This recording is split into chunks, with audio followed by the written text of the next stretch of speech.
I'm very glad to hear that you've been reading this introductory essay to the dOCUMENTA, and very eager to hear your thoughts and responses. And I understand there was that you've gone through the first 2 or 3 pages, and that up until to be committed, excluding to be committed. And I understand that there's been quite a discussion, so I would love to be part of that, or to understand what that discussion is. Oh. Is her name Leah? Leah. Oh. He's obviously, he should be back. Because Oh. Leah was a big part of the Okay. conversation around civil. Oh, okay. Well, in the meantime, then we can do one of 2 things at this point after this conversation to discuss these parts of the essays that you have read. One is to continue reading the essay and finish it, just so we get through it.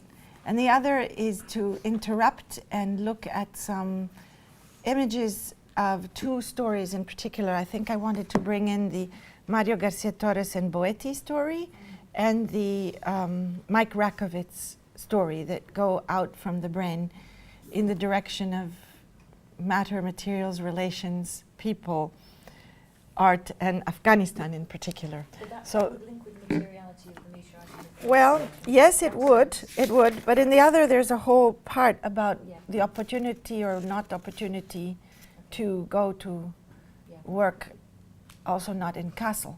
So it can be done both ways. How do you feel, you who have been reading? Would you like to continue reading, and then we do the looking at these 2 stories in the next session? Or would you like to interrupt and look at these stories and then read in the light of the stories? It's 2 advantages, and 2, you can't, there's no, it's a sort of a win-win or lose-lose. Depends on your point of view. Leave it up to you. Oh, Well, I'm going to suggest, what Yes. would happen if we did the stories in this session, since we've just got an hour and a quarter, mhm. and then we go back to reading, because we've done 3 reading Yeah, 'cause we were sessions. reading yesterday, weren't we? So I think it would be nice to hear Okay. you talk about the stories, and then go back to this with that. Okay, with so that in then with mind. that in mind, we can continue the reading. What's Okay. so nice is that you can read it many ways. You can keep opening it out in different ways. Yes. So that's Yes. fine. Okay, so that will be the plan. And by the way, this essay is the introduction to the catalog of the dOCUMENTA, but it comes after a notebook, which was a notebook number 3 of the dOCUMENTA series, which was called Letter to a Friend,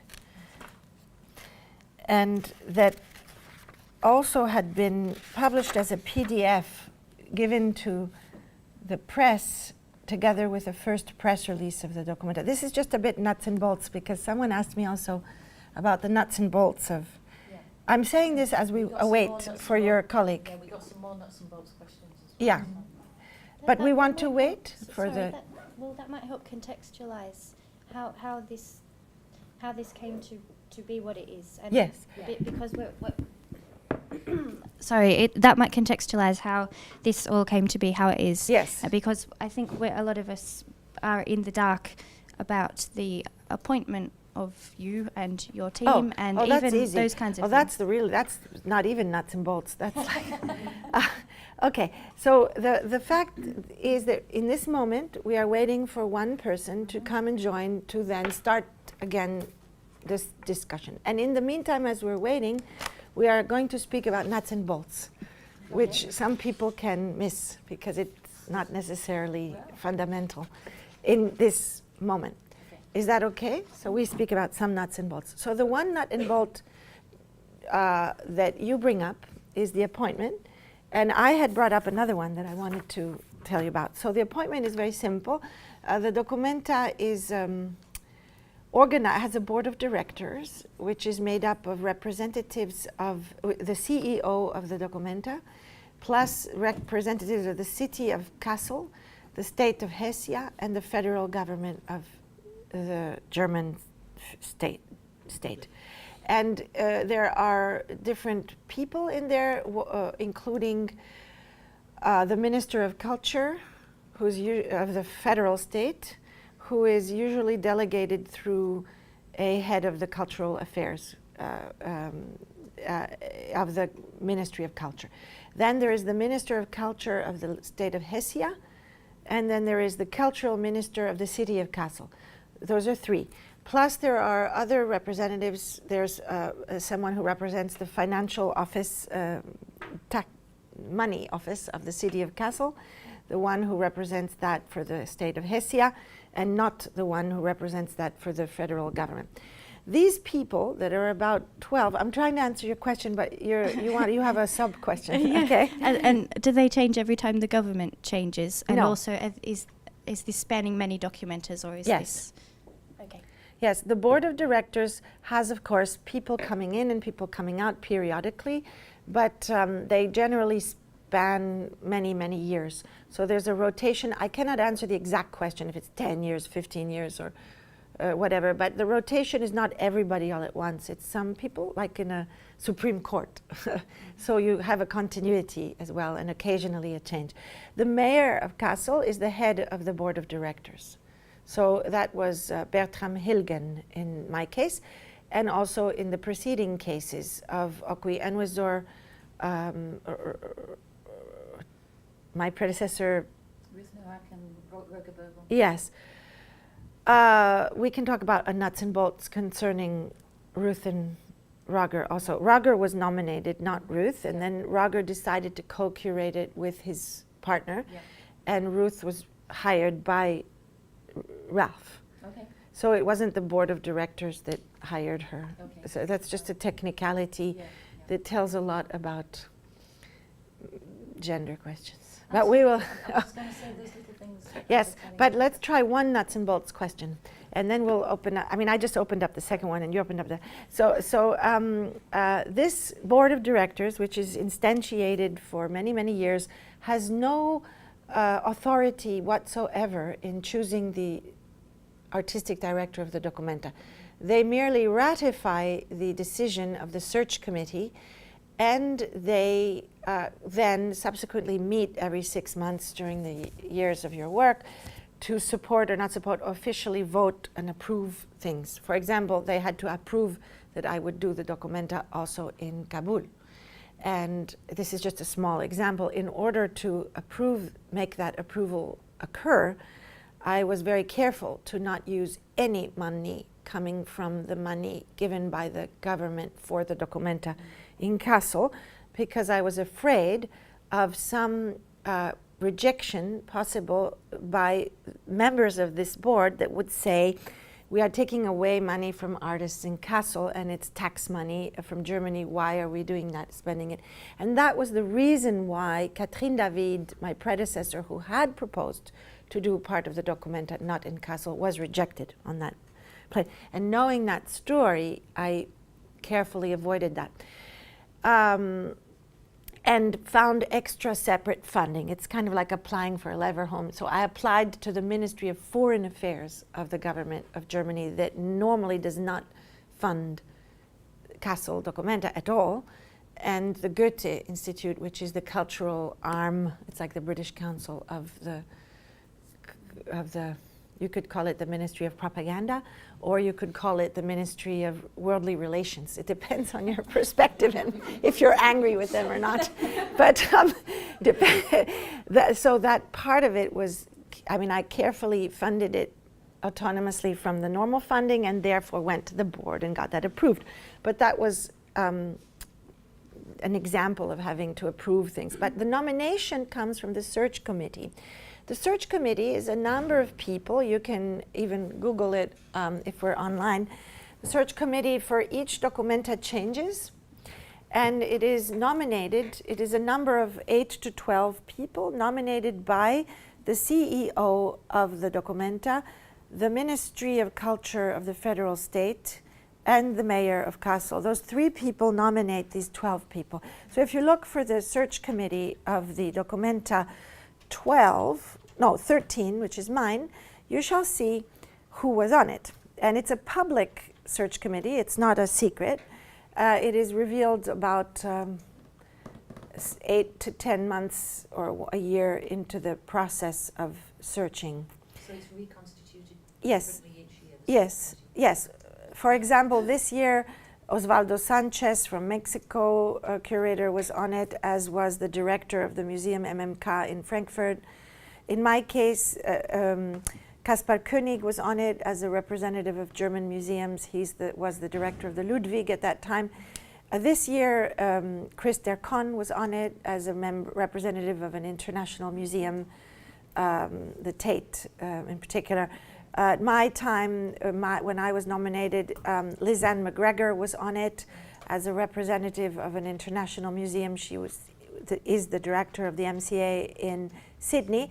And the vice director of MoMA, who used to be at Walker Art Institute, Catherine Halbright, was on it when I was nominated. Those were the two women. There were only two women in 11 or 12 people. The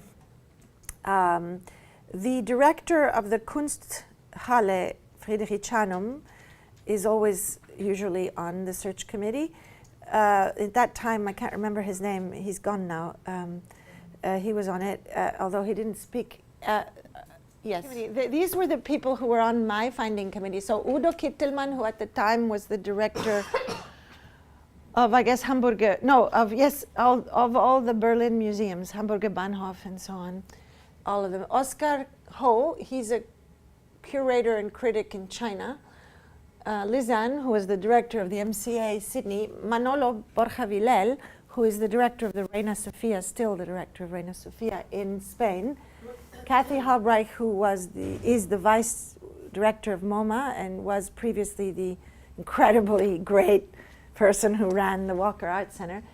And then Paolo Herkenhoff is the ex-director of the Sao Paulo Biennale, the one that was about anthropophagia, and he's an independent art historian and curator.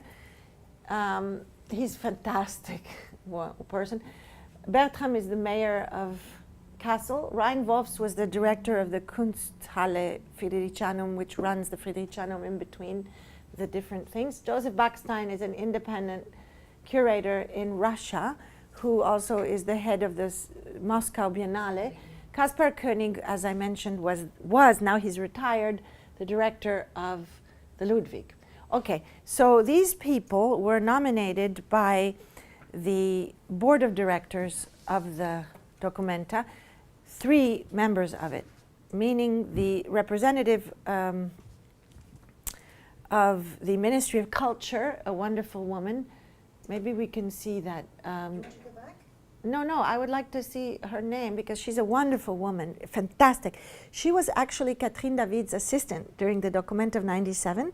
Her, not assistant, but her right-hand, left-hand person. The same way Chus Martinez was. We never speak about Chus, but Chus is so important to dOCUMENTA 13, so important in ways that... She's really present in the notebook. Notebook? In the... Logbook. Logbook, sorry. Yes, well, I mean, lovely. we were like the Sisters Grimm, you know, of Kassel. And everybody would say, well, which one is the eldest of the 2 sisters? And I would say, I don't know. And at dinner we would discuss why the Brothers Grimm stopped the dictionary at the letter F at the word Frucht, fruit. Then they got bored and didn't do the dictionary anymore, the Wörterbuch, the Brothers Grimm. So that was one of our big topics of conversation, the letter F and fruit. Chus, she is wonderful. After the dOCUMENTA, she went off to be the chief curator of the Barrio Museum. To her great sadness and dismay, discovered that it was a very conservative, reactionary place funded by... Just resigns from the... Yes, she resigned. I haven't seen that. She resigned last week and accepted the position of director of the art school in Basel. So I will probably work for her because I would like to give some lectures and teach. I asked her, can I please teach at your school? That's so great that she did this. She took this courage, you know, because a woman can be considered crazy if she resigns from a job after a year. But these were a bunch of, you know, right-wing There's a lot Cuban... of crazy women around doing that. I mean, Utameta Bar. Yes, and, exactly. Utameta Bar. And Ruth Noack from the Royal College. Yes. So something's anyway, going on but that's she's making not noise. allowed to say, in her agreements, she's not allowed to say that she's joining the school in Basel until 10th of January. So It doesn't appear here, but she's actually already accepted that position and will make something wonderful with that school, I'm sure. Now, going back to the finding committee, so the board of directors who nominated these people involved the representative of the minister, which is this woman whose name I can't remember, Hortensia Volker. She was the person that did the Catherine David dOCUMENTA with Catherine David, and after many years she got a job in the Ministry of Culture in Germany and made her way to running the whole program, basically. She is really the person running the whole contemporary arts program for the ministry. Hortensia, that's her name, yeah. So it doesn't matter, anyway, her and CEO Bernd Leifeld and who else? The mayor. They nominated the finding committee for dOCUMENTA 14, which nominated Adam Szymczyk. Okay, now that's Hortensia. She's amazing.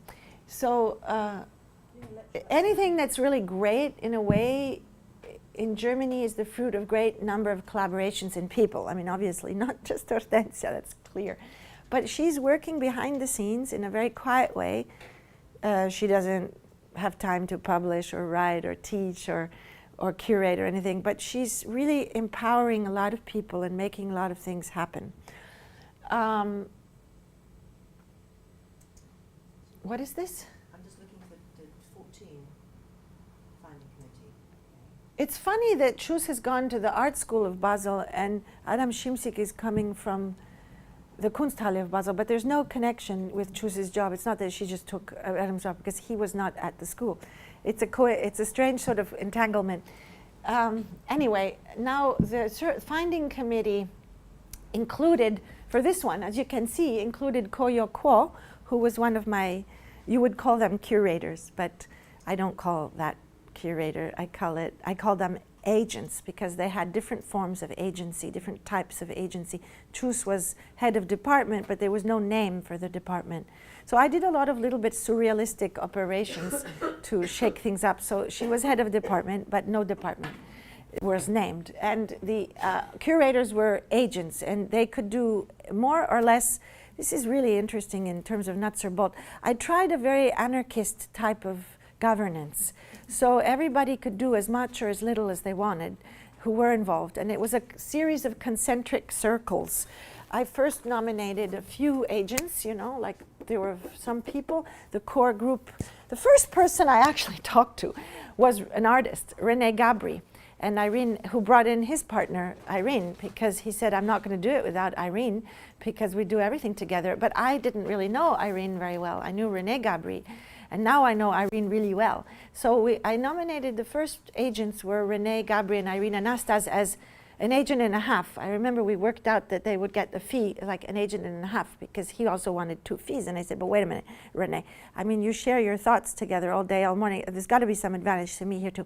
So financially, so let's call it an agent and a half. You each get 75%, because otherwise then it's just not fair. I can't hire as many agents as I want. But I understand that it can't be half an agent each.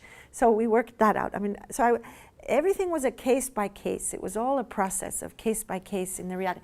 So once I had René and Irene, and I wanted to hire René as an agent to be my PR person, the head of the Department of Communications. Can you imagine? The founders of 16 Beaver, which is the most radical sort of space in New York City, that organized, basically they half organized a bunch of things that occurred in New York over the past 2 or 3 years, and that spread around the world as well. And aside from their political activities and the things that they initiated there as activists, they also organized lectures and talks. I had spoken at 16 Beaver. 16 Beaver has a fantastic website, by the way, and so on. So I thought that 16 Beaver should run the dOCUMENTA communications department. In the end, they didn't, because they wanted to run everything. And therefore, I had to also hire a head of communications. And the only people that were dismissed were my 2 successive head of communications. I ended the dOCUMENTA with a 3rd. So there was only one department that was totally dysfunctional in my view, and I was dysfunctional for it. It was the communications department, which will bring us to this letter to a friend, which I was telling you. How do we spell Beaver again? Beaver, B-E-A-V. As in animal. E-R, as in the animal. It's a street. 16 Beaver is B-E-A. Yeah, I thought I was going to be clever, and I'm sure they was going to spell it as before. That's it. 16 Beaver group, yeah. So it's lovely, isn't it lovely? So these are all the events they do. You can just click on one, and you know the need to abolish itself, money needed to abolish, things like that. So these agents, which then grew and grew and grew, at a certain, sometimes osmotically, an artist would become an agent. Like Pierre Huyghe only became an agent after about a year and a half, because he kept helping me and giving me things, not information, but advice, and we were discussing so much, I realized that he was not only participating as an artist, he was actually participating as a maker of the whole. So at that point, I just changed him from being an invited artist to being an invited artist and an agent. So that's what I mean by a kind of organism, which was concentrically getting bigger, but a bit rhizomatic. And the agents, it was based on this principle, a kind of organic principle, which you might find not democratic at all. I don't know, I'm interested in your opinion on this. But each person could do as little or as much as they wanted. So and they had to actually do it. It's not like you just say, I'm going to do it, and then you don't do it. So, for example, Marta Kuzma, who was then at OCA, she was doing a lot of research on modernist women artists that I ended up showing many of, including Hannah Regan and also Emily Carr and also Maria Martins. And so there was this whole thread running through the dOCUMENTA, and she was particularly interested in that, so she did a lot of research and she was working on it. So if you engaged a lot, or if you traveled a lot, you know, Raimundas was traveling a lot and working a lot, then they would go to a certain tier of salary. So you could earn very little or a lot. From like a minimum, I think, of 500 euros a month to a maximum of, I don't know, 2,500 euros a month or whatever. And it sort of depended on how much you wanted to do. Now, in a normal economy, you would say, well, I can't do it that way, because what if everybody wants to work a lot? Then we get stuck with no money. But I just trusted that that wouldn't happen, that the laziness or the disinterest or the many activities that people had in their lives would balance that, and those who wanted to do more would balance. And so it worked out perfectly. There was no over budget in my budget in salaries at all. And there was people with all sorts of different fees. And you could also move from one to another, you know, if you wanted to. So Bettina Funk, she was the agent for publications. You know, she ended up working full-time, moving to Kassel and so on, after the first 2 years, but at the beginning she was working very little. And of course, on the one hand, this reflects, unfortunately, the tragedies of precarious labor. So there's a downside to this, obviously. But it also happens with flexibility. Yes, that flexibility, we know, is the excuse for alienating laborers. I know, but in sense, for an individual to be flexible at that particular time, to do what they want. I mean, sometimes I'd like a cut of wages just to be able to get some other work done. But in a university structure, it doesn't work like that. And if you're not in, you're thought to be not working, in a sense, you know, particularly where I am. Yes, well... But whereas, you know... Can you use the mic? I guess because that had an organic kind of structure. And it had to because of the very nature of the project. Yes, the project was growing and didn't exist project, at the beginning. yeah. There was Yeah. very little to do. But, Yeah. but at the same time, I'm not idealizing this system. No, I see that no. there is a part, I mean, you can look at it as an example of the flexible, precarious labor of our times. Yeah. But I you- was part of it myself. You Yeah. know, my last salary was like a year and a half ago. But in a sense, So- you're dealing with people who are used to precarious labour in the culture industry Yes. anyway at the moment. Yes, I know. who are I used to just that didn't want to structure. idealize it now. No. As saying no. I was so generous that everybody could do whatever they wanted. Yeah. I was also saying I'm also part of this mechanism, which is a bit diabolical. But there's slow work and fast work, isn't there? You know, there are moments when you don't need to be doing the work, and there are moments when you do, like your publications Yes, person. in fact, they didn't change their salaries from 1 month to another. It was maybe over minimum periods of, say, almost a year, like Yeah. 6 months to 8 months. I mean, Yeah. they kind of decided at the beginning how they Yeah. wanted to be involved, Yeah. and that stayed until we did the new contract a year later. It was a yearly contract. Some other questions that Oh. came up maybe before we go back to the reading, because these Are there other? Did you want to talk about your meteorite, or not your meteorite, but the meteorite, and your perspective on the meteorite? Because you had a couple of questions, didn't you? But so that's the text. Oh, did you I want to think do that? Okay. Griselda was asking, No, yes, is that, no, I was wanting to. Was that what you wanted to do? I thought, okay, Well, no, I mean, No, yes, I- actually, I know what Just- you wanted to do. what? You wanted to see the image, then come back to that later, didn't you? No. No. What we wanted to do is to find out what you had done in the first Okay. hour, and if Yes. there were questions over from that. Yes. Um, because now we've gone back to this sort of nuts and bolts and kind of discussion about this. You've set us on that way, so maybe that question, Leia's question, is good because we wanted. And what was that question? Well, what did you read and what is the debate It was- amongst It yourselves? was different cultural perspectives on the meteorite, wasn't it? And you were pleased that it stayed where it was, and it was the debate around that for your particular reasons or I mean, particular if reasons. you don't want to add it, don't worry. No, don't, there's Yeah, no you don't pressure, have we to. just wanted You don't create have to. the It's space for fine. that. I'm actually interested It was just an opportunity, if you wanted to Okay. continue that. It wasn't. I suppose I was interested in the meteorite. I mean, it's a very interesting problematic because it's an object that has fallen in a particular location and therefore has become embedded in a place where certain people live, and it's not an object that has been made by Indigenous people. So it's a kind of a different discussion to the discussion it would be if it was something that had been made. And it reminds me of, for me it brings up issues of repatriation, because it's a kind of, because of the I'm interested in your ideas to do with the displacement, because I think Alison said it's not perhaps it wouldn't be a kind of equal displacement somehow. It was I'm trying to recall what I said this morning, but I think if I had a question, it would be, would it be possible to reverse the displacement? I'm quite interested in this site that the meteorite is in. Yes. And How what would interesting. it be to reverse the displacement and to bring something from Europe to that site? And what would that mean? Or how would that be practical? Anything to add before I try to... We were kind of saying, what would it be for to swap the meteorite for a piece of Stonehenge? First, A piece of Stonehenge. Okay, because it would. Stonehenge is made by people. There was a distinction. Yeah. Excuse me, your first name? Yeah. Leah. And That's Leah right. made a first distinction between 'Cause it came- human-made and yeah. not human-made. Yeah. So but we you're were saying it should be swapped with something human-made? Well, we were trying to decide what would be the thing it could be swapped for, okay, in terms of cultural significance for a culture or a Yes, community. because it is not human-made, but it is of cultural significance. Yeah.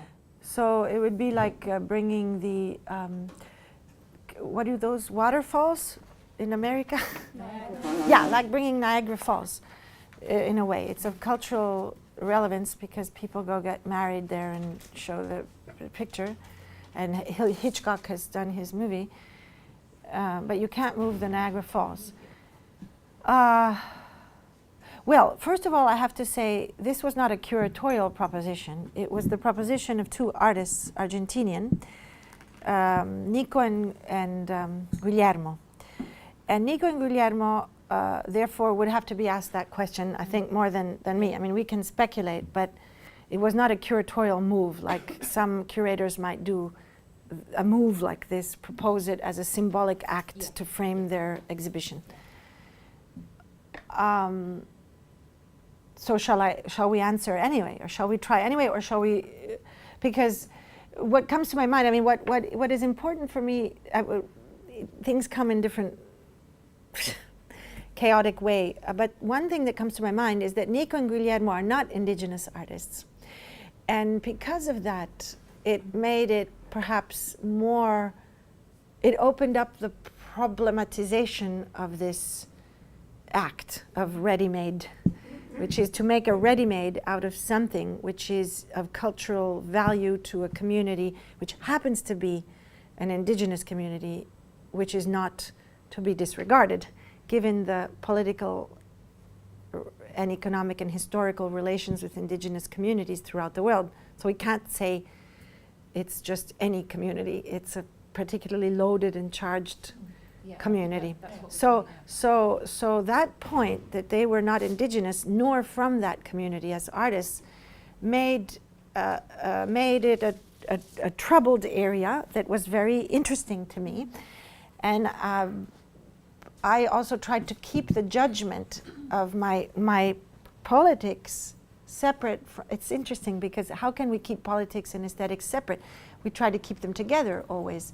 But I also believe that there is, as an Adornian, I also believe that there is an indirect politics to things that is sometimes not visible, a sort of politics of form that is much more important and deeper in ways than the first level, which is it politically correct in its content, in its immediate content. And sometimes works that are politically correct in their immediate content are more social realist works than, which are sometimes really great, but they sometimes don't achieve what they want to achieve, but achieve the opposite result. So I'm suspicious of accepting or not accepting an artistic proposal as a curator on the basis of if on the face level it's politically correct or not. I'm a little bit suspicious of that. Also because I know that Marquis de Sade was a revolutionary, you know. So if I take it first level, it's a problem. So I did try to go deeper into it, where I do believe in the politics of form and so on, and looked at it as in the history of the ready-made, and looked at it in the history of the globalization of art, quote unquote, and the discussions that it opened in that, and decided that I would support the project. And we can talk about those reasons. So I would support it as an artistic project. I believed in it. But the troubled waters were what we said just a minute ago.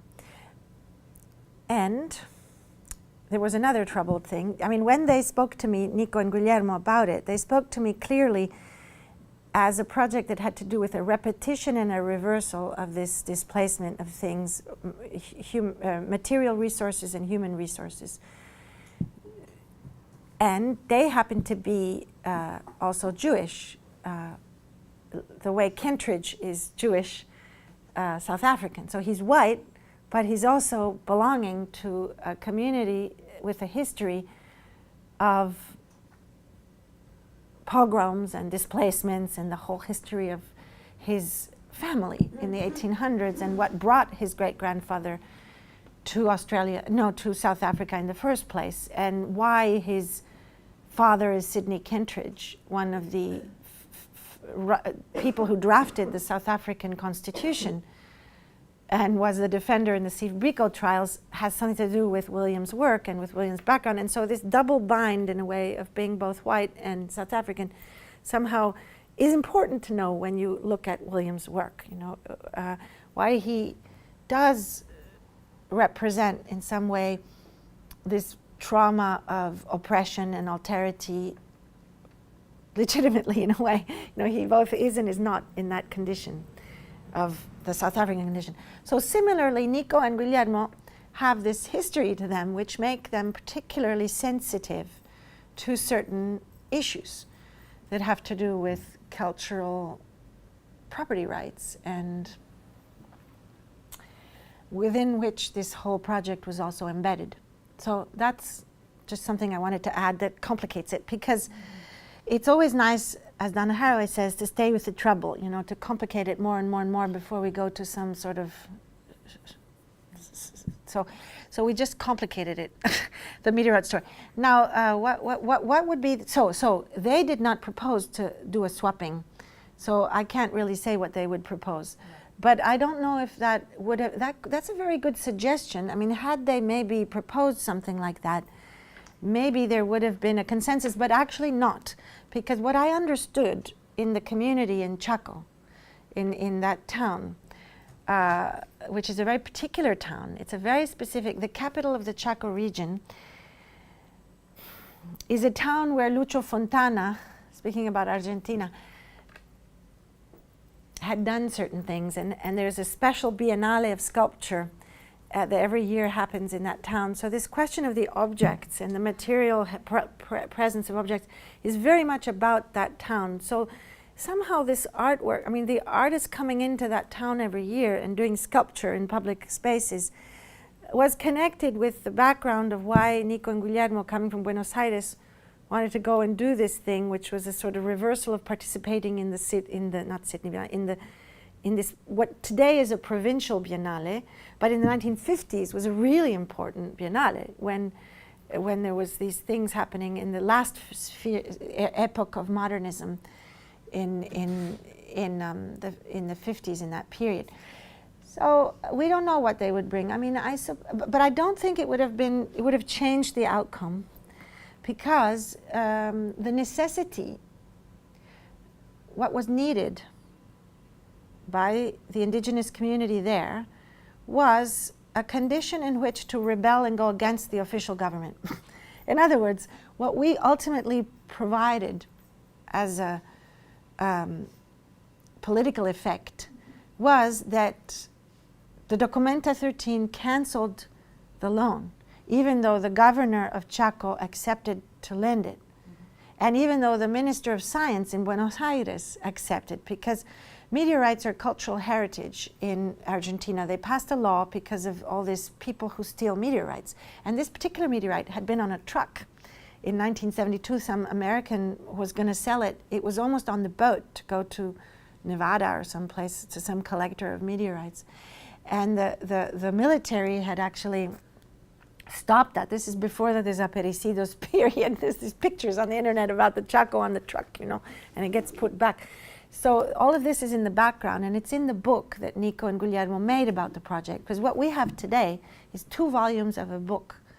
The first book came out a year before the dOCUMENTA. I didn't even tell the world that they were invited to dOCUMENTA. It's one of those clues that I put out. We showed a small chip of the meteorite that is in the museum in Buenos Aires, not in the Chaco field, already had been displaced by the government of Argentina to their science museum in Buenos Aires. And it's a small object that had been cut in half by German scientists at the Planck Institute, and half this piece of the Chaco meteor, because the meteor is big and then goes through the atmosphere, shatters into many pieces and falls and becomes meteorites. So this small piece, which is called taco maybe, was split in 2 in 60s in Planck Institute, and half was given to the American Smithsonian Museum, and half was given to the Buenos Aires, back to Argentina, and kept in the Museum of Science in Buenos Aires. The Buenos Aires half is rusty because it's outdoors in the garden. And the Smithsonian half is absurdly polished, never had been exhibited in a crate, but polished on the inside and outside. Now, this doesn't make sense, because the outside should not be polished because it's in the earth. And the inside, you could say, they polished it to make it look like it looked the minute it was cut. So suddenly there was these 2 lives of these 2 halves that had been separated in the 60s, never had been brought together again. And the first phase of the Nico and Guillermo, let's call it reparation, since we're talking, and wholeness, to make this whole object, if we can get into this Melanie Klein business, was to actually borrow from the Smithsonian half and from the Buenos Aires Museum, the other half, put them together somewhere near Kassel. And this was the first part of the dOCUMENTA project. And we did it. And they could never have achieved it without the leverage of the dOCUMENTA, because the Smithsonian would never lend you the thing. So we borrowed the spaces of the Frankfurt Porticus space, which is 1 hour from Kassel. I talked to Daniel Birnbaum, who was the director at the time, said, can we do this show? And it has to appear as just a solo show of these 2 people. He said, but nobody's ever heard of these 2 people. I mean, Nico and Guillermo, they're not artists. I mean, they were very young. One was just a student, and I mean, they had done exhibitions, but locally in Argentina, and they were not in the art world, in the official art world. So I said, well, it doesn't matter. They're going to be in the dOCUMENTA a year from now, and you'll be the prehistory. I'll just, you know, they can have this on their its curriculum, CV. And he said, okay, as long as we don't have to pay for it. So the dOCUMENTA paid for this project, and we brought the two halves together. And there's the most magnificent pictures of, if we look for them, hopefully. There you see through the door the two halves. There are the two halves. Now when you went close to it, now it's interesting because they had wanted to put them together. But actually, because of the structural weight requirements, we couldn't do that because these are extremely heavy. Even though they're only this big, they're really, really heavy. So you can't put a certain amount of weight, over a certain amount of weight, onto any square meter of a building. You have to, it's like 200 kilos per square meter or something. And so we had to separate them a little bit. Well, they did it, you know, and that separation made this incredible space that we were talking about, the Barad space that we were talking about, that space that is and is not. And surely they were magnetically connected, very much so. There's a specific field that's going on. And one was totally polished, and the other was totally rusty. And it shouldn't have been rusty. This is the one from Buenos Aires. I can see that from here. Rusty.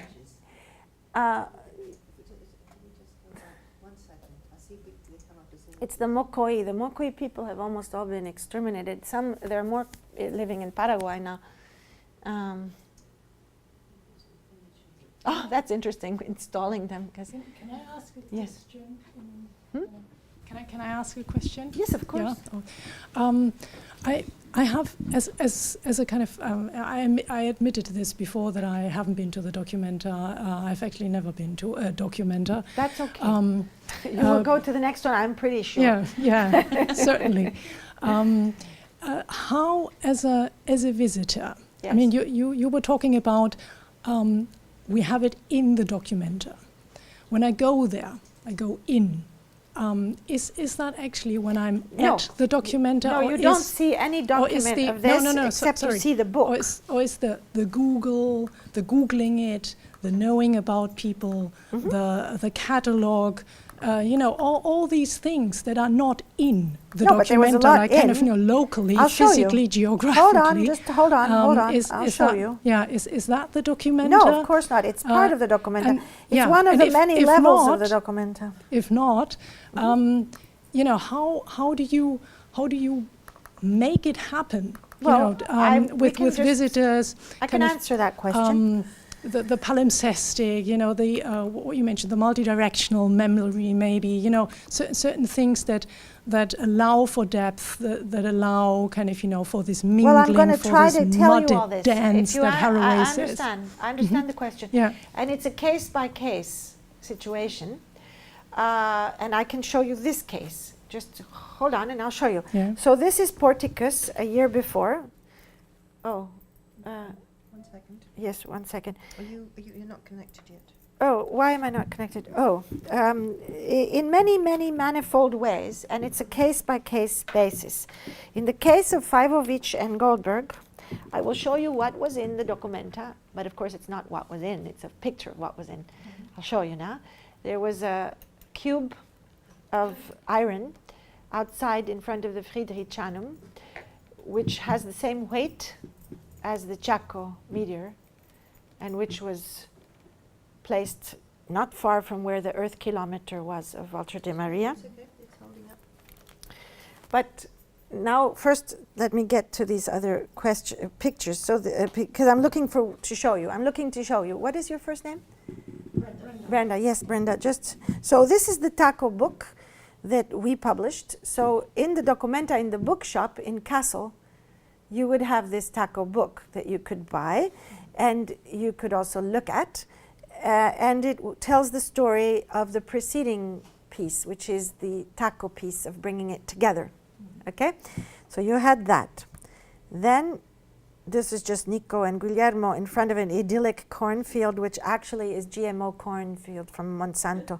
This is in Buenos Aires, the outdoor of the Taco meteorite. And you can see that it's rusty on the inside. This is at the time when they drew the line on the Taco to cut it in two. This image is published in the book. This is the digging up of the taco, because there's an incredible violence on the land that I spoke about yesterday in the digging it up even. I mean, according to the traditional, most traditional indigenous people would say that they should all be buried underground. They shouldn't be out there in this 1970s tourist natural reserve park where tourists can go see it, although nobody goes. So this is the book of the Campo del Cielo, and okay, so this is one thing. Now what I'm going to look for is to answer your question. The second place in which it's located is oh, that's Buenos Aires Museum.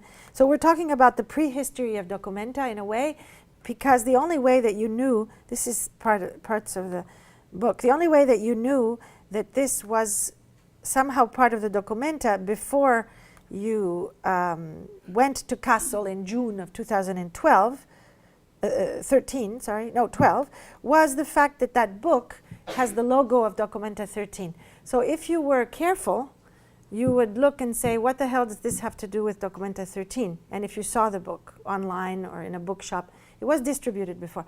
But nobody really asked, and nobody wondered why Documenta 13 was publishing books prior to the exhibition. It was normal because we were also publishing the notebooks, so why not? You know, Carolyn wants to be a publishing house. But so nobody asked, is this the prehistory of something? Are these artists invited to the Documenta 13, or is it just a book? This is the project.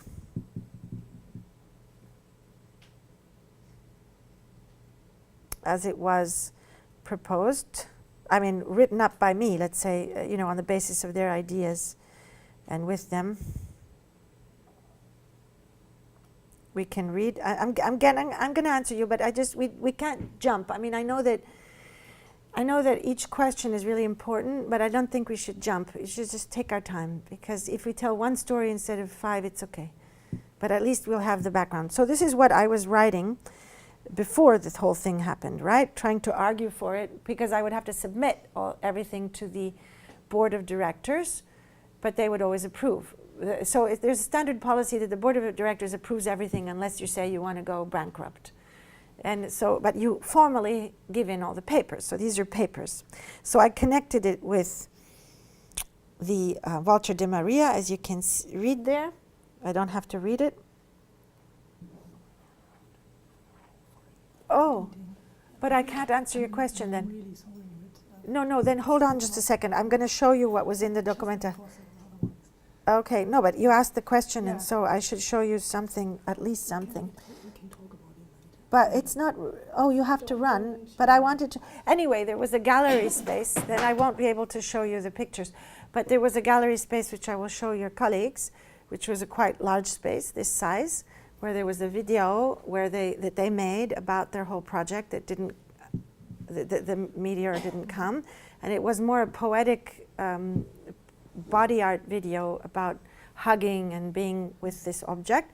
And then there was some letters and texts about the whole story of the rejection and how the whole decision came about, that they decided to not bring the meteorite anymore because it was, they give it up together with me. And so that was in a vitrine. And then outside there was a sculpture which is in the same weight as the Chaco meteor, but looked like, it looked a little bit like a Piero Manzoni Socle du Monde, which was done in a foundry near Kassel. So that the actual feeling of magnetism, because it was solid iron, the feeling of magnetism and the bugs around it did agglomerate, as it would have had the meteorite come. And then they organized a day of conference around this question of indigenous rights and the politics of this. So they used some of their budget to do a kind of a performative day of conference lecture. But I think that was a very pertinent question. Yes, very good question. One of the things obviously that's coming up is this question of place and place it and displace well, no, but the whole process by which it comes into being, and then of course some things turn up as installations or works, and we also could talk about the other things that didn't turn up, because there's also absences and Yes, It says, wait a not minute. so many. This was one of the clearest examples of a failed project, but I don't believe in failure. I think it's a successful project. But as Leah said, it became, you know, she was interested in the proposition as it's written in the beginning of your essay, you know, about what this Yeah, so we will do what this, this then entails. hold out those thoughts and let's have lunch.